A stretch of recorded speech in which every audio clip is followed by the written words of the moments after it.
تعالي اقولك ازاي تعملي اجمل واحلى حلو في 5 دقايق حرفيا، وبنجيبه من بره برقم بالشكل ده كده، بنجيبه من بره. هخليكي تعمليه بصي 5 دقايق وهتكوني محضره خطير.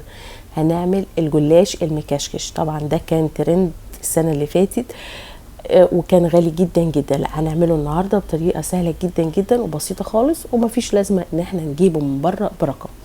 اول حاجه بنجيب لفه جلاش، هو بيتباع في الطبق الالومنيوم ده. بنجيب لفه الجلاش وبنجيب الطبق الالومنيوم، طبعا مش هندهن اي مواد دهنيه خالص. وبنبتدي نكشكشها زي المروحه كده، عارفين المروحه يعني؟ اللي كان منكم حضر جيل المدارس ايام ما كنا بنعمل المراوح في المدارس فاكيد عارف انا اقصد ايه بالمروحه. بنجيب الورقه، نعمل واحده يمين واحده شمال، واحده يمين واحده شمال، نطبق طبقه يمين كده وطبقه شمال. انا بحاول اظبط الكاميرا علشان اوريكم كويس، يعني يبقى الرؤيه واضحه. بصوا، واحده كده وواحده كده، واحده كده واحده كده، واحده يمين واحده شمال، وبنبتدي نرصهم في الطبق الالومنيوم كده وبس كده. هنجيبه بقى نبتدي نفرغه شويه من بعضه، احنا عايزينهم يبقوا ماليين الطبق، نبتدي نفرغهم شويه من بعضهم بالمنظر ده كده. هي لحد كده تمام قوي. ننزل عليها بقى بشويه مكسرات، بتبتدي تفرغي بين كل تطبيقه هوايه والتانيه، يعني ايه، احنا مكشكشينهم بين الكشكشه دي بتبتدي تدخلي السوداني بحيث يعمل فراغ كده فتتنفخ كده، تبقى ايه واخده وضعها في الطبق. طبعا الخطوه دي اختياريه تماما، تقدري ما تحطيهاش وتقدري تحطيها.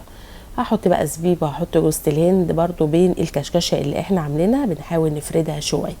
طبعا لو عرفتي تجيبي طبق اكبر سيكه من الحجم ده يبقى حلو، لان طبعا كنت بتني الجلاشه من على الجناب شويه لان هي كانت كبيره على الطبق، لكن ده كان عندي برضو فاشتغلت فيه، ما اشتريتش ولا حاجه. وينفع عادي خالص يتعمل في اي صينيه، بس هو الفكره ان هي بتتقدم كده لما بتخرج من الفرن بنفس الشكل وبس كده. هندخلها على اعلى درجه حراره فرن، رف فوق المتوسط، وبعد دقيقتين كده بنبتدي نهدي الفرن للنص علشان ما تتحرقش من على الوش. وبس كده، ما بتكملش بصي دقيقتين 3 وبتستوي. يعني حلاوتها ان هي بتستوي بسرعه جدا، حلوه بقى للناس اللي بتحب الحاجه طريه وفي نفس الوقت مقرمشه وجميله. هنجيب بقى فنجان زيت واحد بس، طبعا انا حاطه زيت لانها صيامي، ينفع طبعا تستبدلوا الزيت باي ماده دهنيه، لكن انا عامله المكشكشه صيامي عشان احنا صايمين طبعا. فنجان واحد من الزيت، يعني فنجان بما يقارب مثلا 4-5 معالق زيت، ودخلتها الفرن وخرجت بالمنظر القمر ده. طبعا انا بعمل كميه شربات وبشيلها عشان مش كل ما اجي اعمل حلويات اعمل شربات فتبقى الحاجه منجزه عليا.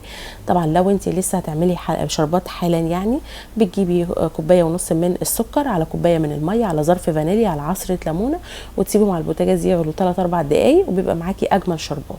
ما عندكيش بتجيبي مثلا نص كوبايه من العسل الابيض وتخفيها مثلا بربع كوبايه من الميه المغليه، وبرده تسقيه بالعسل الابيض بيبقى حلو جدا جدا وبس كده.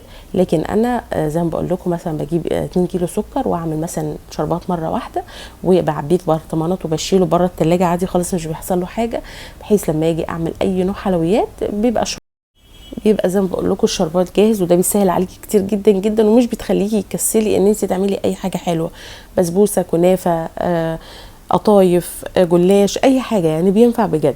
وكمان الحلو فيها بقى المكشكشه بتاعتنا دي ان هي بتتعمل في طبق الالومنيوم كده، ان لو انت معزومه عند حد على الفطار تقدري تاخديها معاكي وانت رايحه وتوفري على نفسك ان انت تشتريها وبتتقطع كده. وده كده شكلها بجد خطيره، طعمها حلو جدا جدا، ويلا جربوها وان شاء الله هتعجبكم. والحلو ان هي سريعه جدا جدا.